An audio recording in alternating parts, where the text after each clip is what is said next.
Jésus, avec toi sur la croix.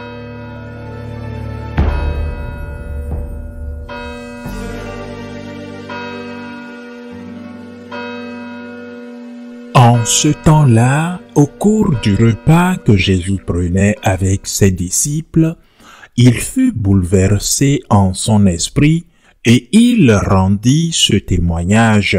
Amen, amen, je vous le dis, l'un de vous me livrera. Les disciples se regardaient les uns les autres avec embarras, ne sachant pas de qui Jésus parlait. Il y avait à table, appuyé contre Jésus, l'un de ses disciples, celui que Jésus aimait. Simon-Pierre lui fit signe de demander à Jésus de qui il veut parler. Le disciple se penche donc sur la poitrine de Jésus et lui dit « Seigneur, qui est-ce » Jésus lui répond « C'est celui à qui je donnerai la bouchée que je vais tremper dans le plat. » Il trempe la bouchée et la donne à Judas, fils de Simon Iscariote.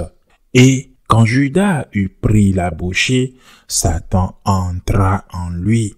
Jésus lui dit alors, « Ce que tu fais, fais-le vite. » Mais aucun des convives ne comprit pourquoi il lui avait dit cela. Comme Judas tenait la bourse commune, certains pensèrent que Jésus voulait lui dire d'acheter ce qu'il fallait pour la fête ou de donner quelque chose aux pauvres.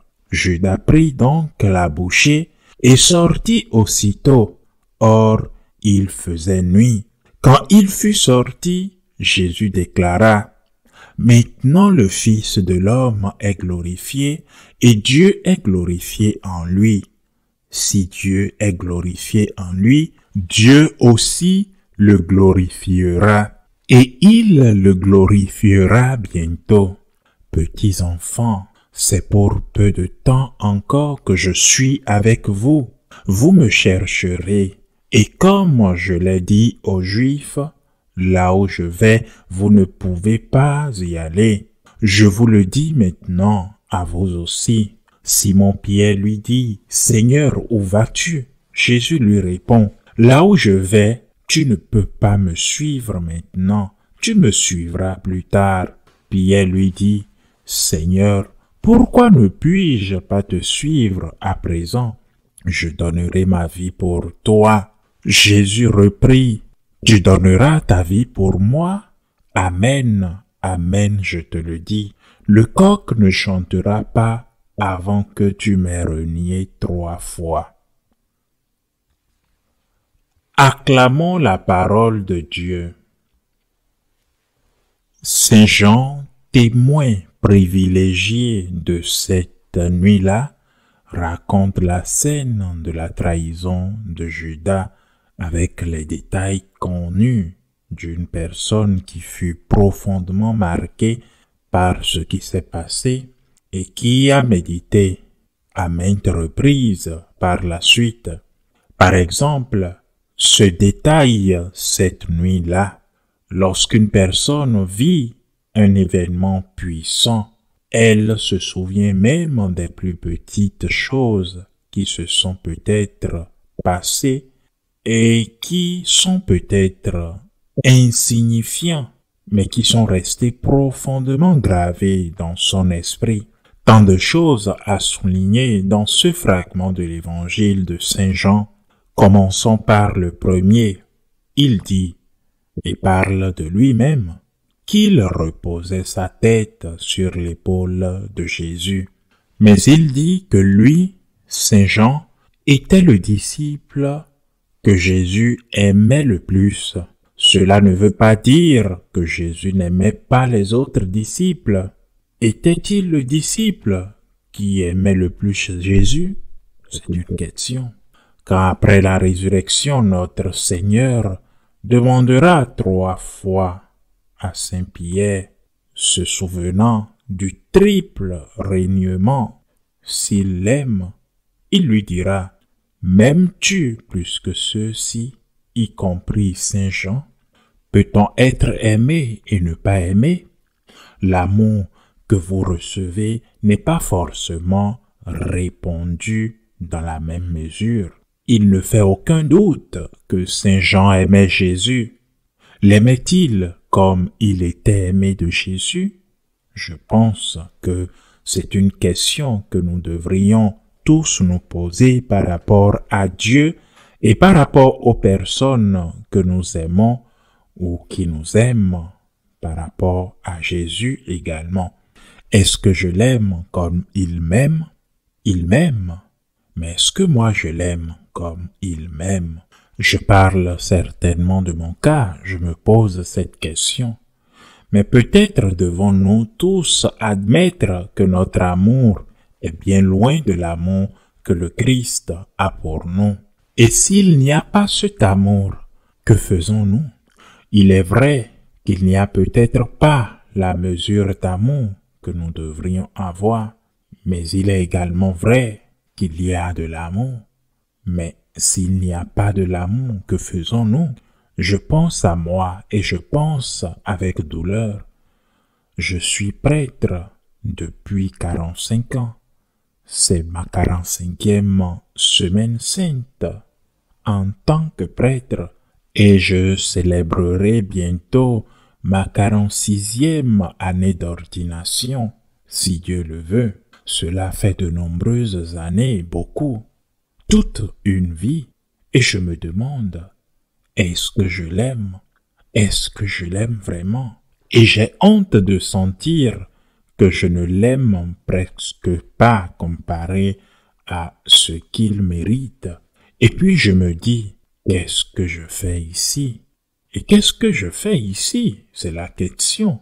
Pourquoi suis-je prêtre? Non seulement pourquoi je suis devenu prêtre, mais pourquoi je continue à l'être. Qu'est-ce que je fais ici si j'aime pas autant Dieu? Pourquoi je travaille si dur? Pourquoi est-ce que je vis? Si l'amour tombe, comme le mariage par exemple, au fil du temps, à quoi bon tout cela? Les apparences, la situation financière, les soins des enfants. Vous aimez vraiment, mais est-ce un mauvais arrangement? Alors la question que nous devons nous poser quand nous entendons Jean dire que Jésus l'aimait, la question que nous devons nous poser est: est-ce que moi je l'aime? Il est évident que le Christ nous aime, mais est-ce que moi je l'aime? Je l'aime sans aucun doute, mais à quelle mesure d'amour? C'est la question. Nous devons répondre, du moins je réponds ainsi, que je t'aime un peu, Seigneur, et puis je mets dans ma bouche et dans mon cœur la prière de Saint Augustin. Donne-moi de l'amour, ma vie, je le dirai à haute voix, que je ne lui demande pas de m'aimer davantage, je lui demande de me donner plus d'amour pour lui. Donne-moi de l'amour, ma vie, et je le dirai à haute voix, parce que, en me donnant de l'amour, tu pourras te réjouir en lui. C'était la première leçon. Deuxième leçon, vous jouez le traître. Il ne faisait pas partie des trois qui formaient, pourrait-on dire, le noyau dur, c'est-à-dire Saint Pierre et les deux frères Zébédée, Saint Jacques et Saint Jean. Mais c'était quelqu'un de très proche du Seigneur, au point où le Christ lui avait confié l'argent, la gestion de l'argent. Vous ne confiez pas votre argent à n'importe qui. Si vous ne faites pas confiance à quelqu'un, vous ne lui confiez pas votre argent. Vous confiez votre argent à quelqu'un en qui vous faites confiance. Il était l'un de ses apôtres. Il était l'administrateur, mais un voleur, puis un traître. Peut-être parce qu'il ne se sentait pas membre de ce groupe restreint de trois. Peut-être parce qu'il voyait que le Seigneur aimait plus Jean que les autres. surtout lui parce qu'il sentait que Pierre avait déjà été désigné comme son vicaire, comme son successeur. Nous ne savons pas l'ambition, la jalousie. Voilà ce qui l'a poussé à trahir Jésus. Et là aussi, nous avons une question à nous poser. On dit que parfois l'amour peut se transformer, même rapidement, en haine. Quand vous vous sentez déçu par quelqu'un, il existe un vieux dicton qui dit « Aucun grand homme n'est grand pour son valet, c'est-à-dire pour l'employé qui l'assiste le plus près. » Et c'est sûrement vrai. Mais de qui est la faute du grand homme? L'employé? À qui la faute de la trahison? De Jésus ou de Judas? Avez-vous été déçu par le Christ? C'est une demande. Avez-vous été déçu par le Christ?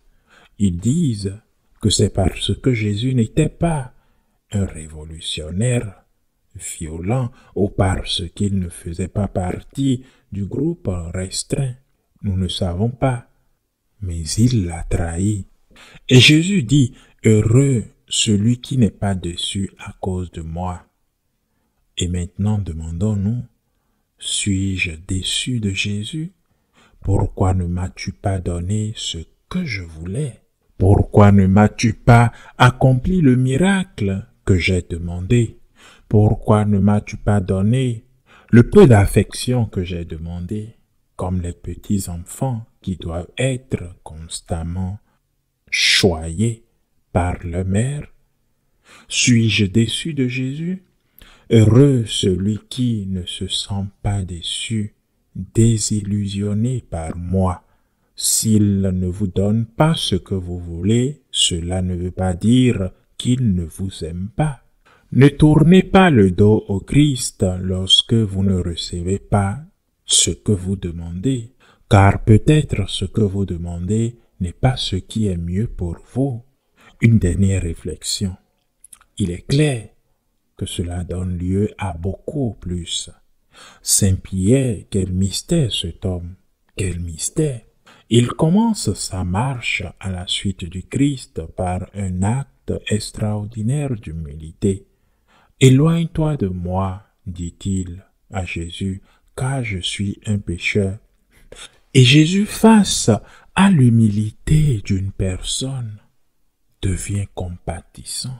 Et Jésus lui dit, « Je t'assure que je ferai de toi un pécheur d'hommes. » C'est l'orgueil, c'est le diable qui provoque le rejet de Dieu. Soyez-en sûrs. Mais cet homme pécheur, qui sait qu'il est pécheur, est-il capable de confesser le Christ? Et le Seigneur lui dit, « Je te le dis, Simon Pierre, ce n'est pas quelqu'un, ni la chair, ni le sang, qui t'a révélé ce que tu as dit, mais mon Père qui est dans les cieux. Et c'est pourquoi je te dis maintenant, tu es Pierre, et sur cette pierre je bâtirai mon église. » Confessez le Christ, et immédiatement après, Jésus commence à parler de la façon dont ils vont le crucifier. Et il dit, pas question, ça ne peut pas t'arriver. Il dit cela par amour, mais il dit à Jésus d'abandonner son chemin. Jésus le confronte, après lui avoir dit qu'il est Pierre, la pierre, le roc. Il lui dit aussi, éloigne-toi de moi, Satan. Satan était entré dans cet homme qui venait d'être institué successeur du Christ. Le Seigneur reconnaît Satan, le tentateur, qui lui dit de ne pas monter sur la croix. Il lui dit, éloigne-toi de moi. Tu me fais trébucher parce que tu ne veux pas que je fasse la volonté de mon Père. C'est pour ça que je suis venu. Et maintenant, nous le voyons jurer, promettre et donner sa vie pour le Christ. Je donnerai ma vie pour toi. Dans cet évangile, il le dit. Et il le pensait vraiment, il était sincère. En effet, très peu de temps après, dans le jardin, il sort une épée pour défendre le Christ, risquant d'être lui-même blessé par épée. Je donnerai ma vie pour toi. Et il était sincère. Et Jésus lui demande, donneras-tu ta vie pour moi? En vérité, je te le dis, le coq ne chantera pas avant que tu m'aies renié 3 fois. Je donnerai ma vie pour toi. C'est un acte d'amour, mais c'est aussi un acte d'orgueil inconscient. Aurais-je eu à dire? Qu'avons-nous à dire au Seigneur? Ce que Pierre lui-même a dit lorsqu'il a été interrogé 3 fois après la résurrection à cause de ce triple reniement a changé subtilement, mais de manière décisive. Sa réponse, son discours, quand Jésus lui demande « M'aimes-tu plus que ceux-ci » à 2 reprises, il répond avec certitude « Je t'aime, je t'aime ». Mais la 3e, il dit « Seigneur, tu sais que je t'aime ». C'est différent. Cela peut sembler quelque chose de superficiel ou une petite chose. C'est de l'humilité. Seigneur, je veux donner ma vie pour toi, mais je ne sais pas si je pourrais le faire sans ton aide, sans ta grâce, sans ta force. Seigneur, je suis un pauvre pécheur. Qui sait ce que je ferai au moment du test, moi? Qui sait ce que je ferai quand viendra le moment de la torture? Je veux donner ma vie pour toi, mais j'ai peur, Seigneur, de te décevoir. C'est l'attitude d'une personne humble. Profitons de ces leçons de ce mardi saint pour méditer sur nous-mêmes. Aimons-nous comme nous sommes aimés ou sommes-nous déçus parce que nous ne recevons pas ce que nous demandons? Cette déception nous conduit-elle à nous détourner de Jésus par jalousie, par intérêt, par ambition? Est-ce que nous promettons un amour éternel et jurons un amour éternel, oubliant que nous sommes pécheurs et que nous pouvons trahir notre meilleur ami? Saint Pierre, qui a commencé son chemin avec humilité, nous enseigne que seule l'humilité nous permet de nous approcher pleinement de Dieu, sachant que sans lui, nous ne sommes rien. Ainsi soit-il.